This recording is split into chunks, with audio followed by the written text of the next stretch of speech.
खोज खबर स्पेशल में आज कुछ सुलगते सवालों की पड़ताल करने जा रहे हैं। हैदराबाद चैप्टर ने देश को क्या सबक दिया जब पूरे देश में हैदराबाद के चारों दरिंदों के खात्मे पर जश्न मनाया जा रहा है। इनकाउंटर में शामिल जवानों पर फूलों की वर्षा हो रही है तो वहीं सवाल भी उठने लगे हैं। सवाल है कि क्या पुलिस और पब्लिक सोशल मीडिया पर चली मुहिम के दबाव में आ गई कि उसने फैसला ऑन द स्पॉट कर दिया। सवाल ये भी कि क्या इनकाउंटर पर जश्न इसलिए मनाया जा रहा है क्योंकि पीड़ित बेटियों का इंसाफ तारीख पर तारीख में उलझा है और देशवासियों के टूटते सब्र को भरोसा मिल गया। इन सब के बीच आपको रूबरू कराएंगे कि रेप हत्या से जुड़े मामले में आखिरी बार फंदे पर कौन लटका था।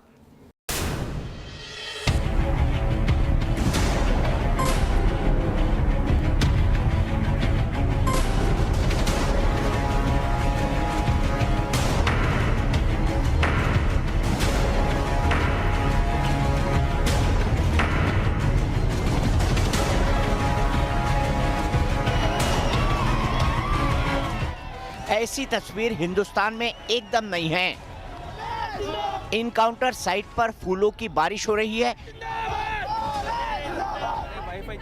ये खुशी है इसलिए क्योंकि देश की होनहार बिटिया हैदराबाद की दिशा को इंसाफ मिल गया।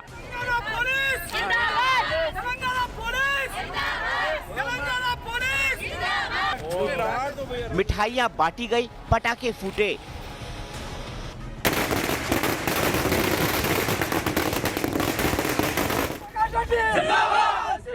पुलिस जिंदाबाद के नारे लगे।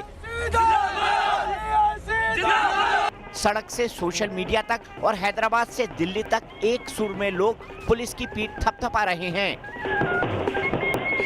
हैदराबाद पुलिस को मैं बधाई देना चाहता हूं कि पूरे देश की निगाहें इस केस पर थी। जो पुलिस ने किया है वह बहुत ही बहादुरी का कार्य किया है। इस आरोप पे अगर पुलिस ने वांछित और मुनासिब बल प्रयोग किया है तो उसको दोष नहीं दिया जा सकता है। एक अलग ही तरह मिजाज नजर आता है पूरे हिंदुस्तान में। जो माहौल है उसे देखकर यही कहा जा सकता है। हैदराबाद में पुलिस एनकाउंटर पर जश्न जायज है। हैदराबाद की पीड़ित लड़की को 10 दिन में मिल गया इंसाफ। क्या पुलिस की कार्रवाई पर सवाल उठाना जल्दबाजी नहीं? क्या देर से न्याय होने की वजह से लोगों में असंतोष बढ़ चुका है? हैदराबाद की दिशा को 10 दिन के अंदर इंसाफ मिला तो यही मांग है कि दिल्ली की निर्भया उन्नाव की बेटी को भी इंसाफ मिले। जो भी हुआ है कम से कम अब वो लोग सरकारी मेहमान तो नहीं बन के रहेंगे जैसे कि निर्भया के रेपिस्ट आज 7 साल बाद तक सरकारी मेहमान बने हुए हैं।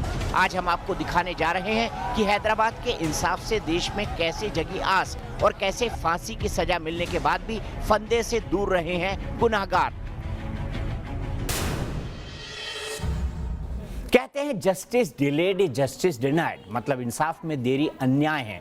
याद कीजिए 16 दिसंबर 2012 की वो घटना जिसने पूरे देश को हिलाकर रख दिया था। पूरा देश सड़क पर उतर आया था। आजाद भारत में निर्भया की घटना एक ऐसी घटना थी जिसने बेटियों की सुरक्षा के लिए सिस्टम और सरकार को जगाया, जिसके बाद बेटियों की सुरक्षा के लिए कड़े कानून भी बने। मगर तमाम दावे, एक्शन और प्रदर्शन के बाद निर्भया को इंसाफ नहीं मिला। निर्भया के कातिलों को फांसी की सजा मिली पर 7 साल से वो फंदे से दूर हैं। पूरा इंसाफ तो तभी कहा जाएगा जब अदालती फैसले पूरी तरह तामील करवा दिए जाएंगे। इसीलिए हम कह रहे हैं कि निर्भया का इंसाफ अभी भी अधूरा है। सिर्फ फांसी की सजा दिलवाना ही काफी नहीं, उसे मुकम्मल अंजाम तक पहुंचाना भी जरूरी है।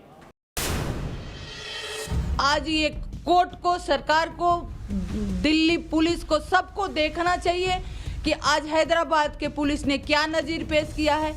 तो मेरा अपने न्याय व्यवस्था से, अपने सरकार से रिक्वेस्ट है कि जल्दी से जल्दी निर्भया के मुजरिमों को फांसी दे और एक समाज में नजीर पेश करें।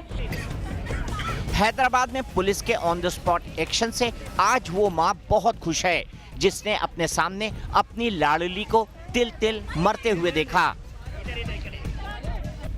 उसके अरमानों को कफन में लिपटे देखा।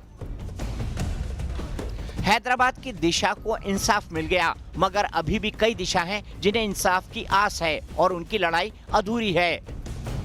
दिल्ली की निर्भया की मां के आंसू आज भी नहीं सूखे हैं क्योंकि निर्भया के कातिलों को फांसी की सजा तो मिली पर फंदे से वो अभी तक बचे हुए हैं। याद है ना आपको 7 साल पहले की वो तारीख जब पूरा देश सड़क पर उतर आया था। वो एक ऐसी घटना थी जब बेटी के साथ हुए अत्याचार की गूंज न सिर्फ देश में बल्कि दुनिया में छा गई। संसद से सड़क तक आक्रोश का ज्वार भाटा था, जनता के आंसू निकल रहे थे। वहीं सत्ता सिंहासन का दिल भी भर आया था। लगा था कि निर्भया के चारों दरिंदों को उनके गुनाह फांसी के फंदे तक पहुंचा ही देंगे। 17 दिसंबर 2012 को दोषी बस ड्राइवर राम सिंह के बाकी तीनों शागिर्द पुलिस की गिरफ्त में आ चुके थे, मगर 11 मार्च 2013 को राम सिंह ने आत्महत्या कर ली थी और ट्रायल कोर्ट ने 4 बालिग अभियुक्तों को दोषी करार देते हुए फांसी की सजा सुनाई थी, जिसके बाद ऊपरी अदालतों ने उसे बरकरार रखा। निर्भया को बर्बर मौत देने वालों की गर्दन जब फंसी तो एक ने दया याचिका कर रहम की भीख मांगी, मगर हैदराबाद के कातिलों का हिसाब होने के बाद निर्भया के इंसाफ का रास्ता अब जाकर खुला है। 7 साल से फंदे से दूर रहने वाले कातिल अब फंदे से ज्यादा दूर नहीं हैं, लेकिन क्या ऐसा नहीं लगता कि ये देरी नहीं होनी चाहिए थी और निर्भया को सुप्रीम कोर्ट से सजा मिलने के तुरंत बाद इंसाफ मिलना चाहिए था? केंद्र सरकार ने दिल्ली के चर्चित निर्भया कांड के एक दोषी की दया याचिका राष्ट्रपति रामनाथ कोविंद के पास भेजी है और इसे नामंजूर करने की सिफारिश की है। दिल्ली के लेफ्टिनेंट गवर्नर अनिल बैजल ने इसी सप्ताह इस दया याचिका को ठुकराते हुए फाइल केंद्रीय गृह मंत्रालय को भेजी थी। ये हाल उस चर्चित केस का है जिसने रेप जैसे मामले में सिस्टम को संजीदा कर दिया, वरना रेप से जुड़े मामलों को देखें तो अभी भी लाखों केस अदालत में विचाराधीन हैं। देश भर में अदालतों में रेप के कुल 1,66,882 केस पेंडिंग हैं। नाबालिग के साथ हुए रेप के मामले भी इसमें शामिल हैं। इस साल जून 2019 तक नाबालिग से रेप के 1,50,332 मामले लंबित हैं। जून 2019 तक नाबालिग से रेप के केस में सजा की दर मात्र 9% रही। महिलाओं से रेप के मामले में सजा की दर 32% रही। हर 3 में से 1 रेपिस्ट को ही सजा मिल पाती है। यही आलम हाल है, वरना मंदसौर की 7 साल की गुड़िया को भी इंसाफ मिल गया होता। 26 जून 2018 को 7 साल की मासूम बच्ची के साथ हैवानियत ने देश को हिलाकर रख दिया था। रेप के बाद बच्ची की हत्या ने सबको झकझोर दिया था और हर जुमा पर हत्यारे को फांसी देने की मांग थी। एमपी पुलिस ने घटना के 48 घंटे में आरोपी इरफान और आसिफ को भी गिरफ्तार किया था। लोगों में आक्रोश इतना था कि अदालत में दोनों आरोपियों की पेशी वीडियो कॉन्फ्रेंसिंग के जरिए होती थी। अदालत ने भी घटना के महज 52 दिन बाद 21 अगस्त 2018 को दोनों दरिंदों को मौत की सजा सुनाई, मगर 1 साल बाद भी दरिंदे फंदे तक नहीं पहुंच सके हैं। निर्भया केस को बेटियों की सुरक्षा के लिटमस टेस्ट के तौर पर देखा जा रहा था। जिस तरह 2012 के बाद जल्द इंसाफ और बेटियों की सुरक्षा का रोड मैप तैयार किया गया था, अगर वो हकीकत की जमीन पर उतरता तो शायद तस्वीर कुछ और होती। निर्भया केस के बाद हमारी सरकार आगे बढ़ी तो जरूर, मगर अभी भी बहुत सारे काम बाकी हैं। सबसे पहला और जरूरी कदम उठाया गया था फास्ट ट्रैक कोर्ट को लेकर, क्योंकि देश भर की अदालतों में रेप और मर्डर से जुड़े 1,66,882 केस पेंडिंग है। इसके लिए योजना भी थी कि देश भर में 1023 फास्ट ट्रैक कोर्ट का गठन किया जाएगा, जिससे रेप और पॉक्सो से जुड़े केस की जल्द सुनवाई हो सके। माना जा रहा था कि अगर फास्ट ट्रैक कोर्ट बन जाए तो 1 साल में औसतन 165 केस पर फैसला आ सकता है, मगर फास्ट ट्रैक कोर्ट बनाने के फंड और स्ट्रक्चर पर पेच फंसा है। फास्ट ट्रैक कोर्ट पर कुल 768 करोड़ के खर्च आएगा। महिलाओं की सुरक्षा के लिए केंद्र सरकार ने निर्भया फंड के लिए राज्यों को पैसा दिया, लेकिन ये पैसा उस तरह खर्च नहीं हुआ जितनी उम्मीद की जा रही थी। केंद्र सरकार ने राज्यों को 1672 करोड़ 13 लाख रुपए निर्भया फंड के तौर पर दिए। इसमें से खर्च हुआ है मात्र 147 करोड़ रुपए और बचा हुआ पैसा है 1525 करोड़ रुपए। अब अंदाजा लगाइए कितना कम पैसा खर्च हुआ है। इस खर्च हुई रकम को अगर देखा जाए, अगर घटा दिया जाए, मैंने आपको बताया कि ये 1525 करोड़ रुपए होती है।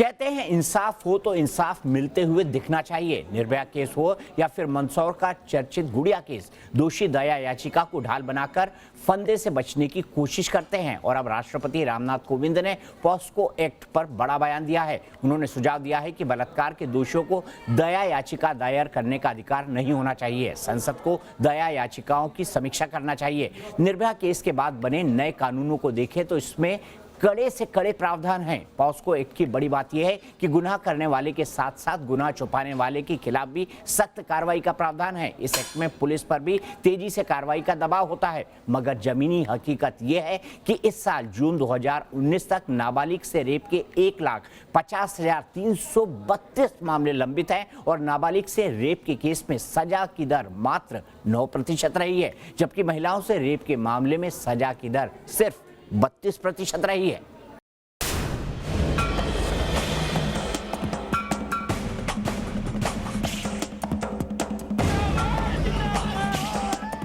न जाने कितनी मोमबत्तियां जली, न जाने कितने लोग सड़कों पर उतरे, न जाने कितनी आवाजें उठी। हर आवाज में एक असंतोष दिखा। हजारों दर्द छलके। महिला सुरक्षा पर सख्त प्रावधान वाले कानून बने। बड़े बड़े दावे हुए, पर कमी कहां रह गई? ये सवाल हर बार समाज में कौनते रहेंगे। 16 दिसंबर 2012 में निर्भया के साथ जब हैवानियत हुई थी, उसके बाद देश में बहुत कुछ बदला। उसी घटना के बाद तत्कालीन यूपीए सरकार ने फास्ट ट्रैक कोर्ट और सख्त कानून का प्रावधान किया। इससे पहले जब ये कानून नहीं था, तब बलात्कार की भी दूसरे अपराधों की तरह सुनवाई होती थी। प्रक्रिया लंबी थी, तारीख पर तारीख मिलती थी, मुकदमा खींचता था। पर 2012 के बाद आए नए कानून ने पीड़ित के लिए इंसाफ की राह को आसान कर दिया। बलात्कार और छेड़छाड़ के मामले में अगर पीड़िता की हालत नाजुक हो जाए या उसकी मौत हो जाए तो दोषियों को फांसी तक की सजा हो सकती है। अगर कोई शख्स दूसरी बार बलात्कार का दोषी पाया जाता है तो उसे फांसी की सजा का प्रावधान है।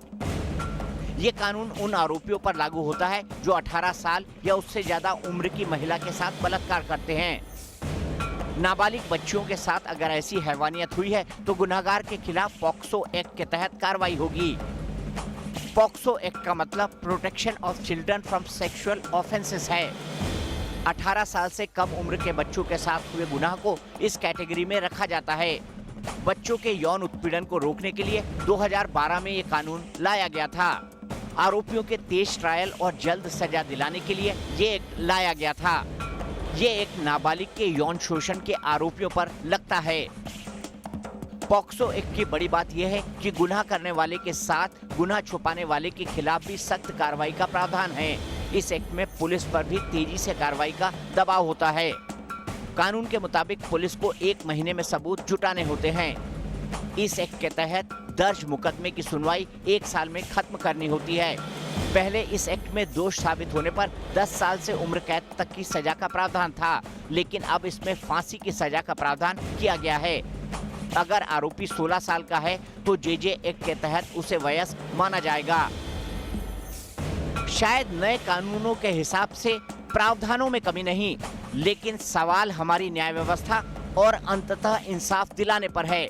ज्यादातर मामलों में सजा देने के बाद भी इंसाफ नहीं मिलता। महिला सुरक्षा से जुड़े मुद्दों को करीब से जानने वाले लोग समझते हैं कि इससे अपराधियों का हौसला बुलंद होता है। कानून के अमल में होने वाली देरी और अधिकारियों के ढुलमुल रवैये से। इसीलिए जरूरी है कि सख्त कानून के साथ इसे लागू करने में भी बेहद सख्ती बरती जाए।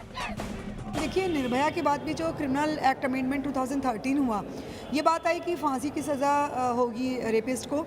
लेकिन अगर आप उसमें डिटेल में जाएंगे, जो क्रिमिनल एक्ट अमेंडमेंट 2013 है, तो 376 में जो एकदम हीनियस नेचर का जो रेप है, गैंग रेप है या उसमें मौत होती है, इस तरह में जो है वो सज़ा का प्रावधान है मौत का। तो मुझे लगता है कहीं ना कहीं इन चीज़ों को लेकर रिवाइज करने की आवश्यकता और इम्प्लीमेंटेशन लेवल पे, बिकॉज प्रोविजंस तो हैं। देखा जाए तो हैदराबाद इनकाउंटर पर लोगों के चेहरे की खुशी का मतलब है कि सुस्त सिस्टम से उनका भरोसा अब उठ चुका है। जिस तरह लोग जश्न मना रहे हैं, पुलिस वालों को मिठाई खिला रहे हैं, वो ये दिखाता है कि ऐसे मामलों पर त्वरित कार्रवाई चाहते हैं। मतलब अगर किसी बेटी के दोषी को फांसी की सजा मिले तो उसे फंदे तक पहुंचने में देरी नहीं होनी चाहिए। यही वजह है कि आज सुबह जब हैदराबाद की दिशा के कातिलों का खात्मा हुआ तो देश जश्न में डूब गया।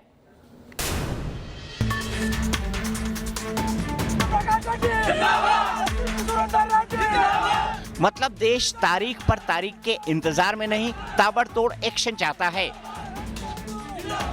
तभी तो देश एक सुर में कहने लगा है कि इंसाफ हो तो ऐसा, एक्शन हो तो ऐसा। जैसी करनी वैसी भरनी। दे रहा है, दुरुस्त है। मैं सैल्यूट करती हूँ उन पुलिस वालों को कि उन बलात्कारियों को भागने नहीं दिया। इस पे और छोटी सजा कोई होनी ही नहीं चाहिए। ऐसे आरोपियों को ऐसी ही सजा देनी चाहिए। 10 दिन के अंदर इंसाफ मिला है। पुलिस ने सख्त एक्शन लिया है, वो सराहनीय है। हैदराबाद में पुलिस के एक्शन में हर बेटी को उम्मीद दिखती है, हर देशवासी में एक भरोसा जगता है। शहर शहर में छिपे इंसान के रूप में जानवरों में खौफ पसरता है, क्योंकि हैदराबाद ने बता दिया कि इंसाफ ऐसे भी हो सकता है।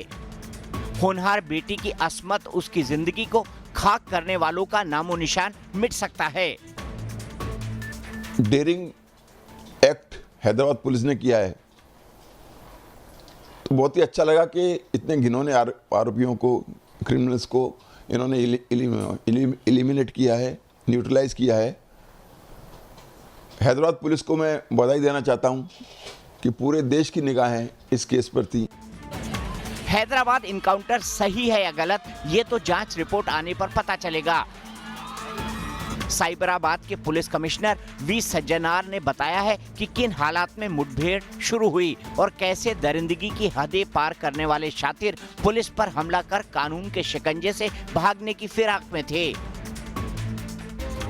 चारों इकट्ठा हुआ, इकट्ठा होने के बाद स्टोन से, लकड़ी से और शार्प ऑब्जेक्ट से हमको अटैक करने स्टार्ट किया और हमारा दो पुलिस ऑफिसर से भी वेपन्स खींच लिया। तो हमारा ऑफिसर्स बहुत रिस्ट्रेन करते हुए उनको सरेंडर करने के लिए बताया, बट वो लोग सरेंडर नहीं किया। हमारे ऊपर फायरिंग भी किया, अटैक भी करे।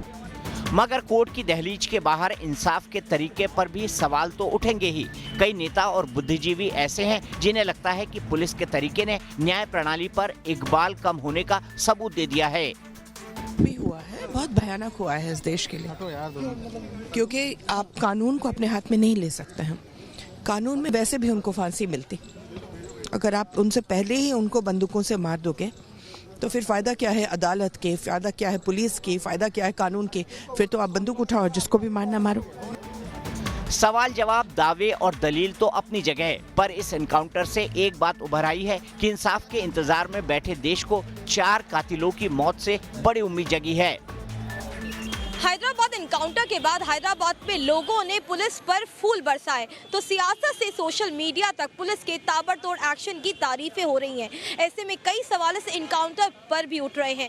कांग्रेस के केवल दिग्गज नेता ही नहीं बल्कि मेनका गांधी और कई नामचीन हस्तियों ने भी पुलिस के इस तरीके पर सवाल उठाए हैं, जिस पर एक पूरी बहस छिड़ गई है। ऐसे में सवाल ये भी उठता है कि न्याय प्रक्रिया में लंबित मामलों के चलते ही क्या हैदराबाद पुलिस हीरो बन गई? इंसाफ का अंदाज बदला है तो हालात भी बदलेंगे, क्योंकि देश में अभी भी कई निर्भया हैं जिनके गुनहगारों को फांसी की सजा मिली पर फंदे से अभी दूर हैं। साल 2012 का दिल्ली में निर्भया रेप और मर्डर केस, 2018 का कठुआ की गुड़िया का केस, मुंबई की शक्ति मिल्स में गैंगरेप का केस, मंदसौर में 7 साल की बच्ची का केस। ये तो कुछ चर्चित मामले हैं जिन पर देश भर में काफी शोर मचा था।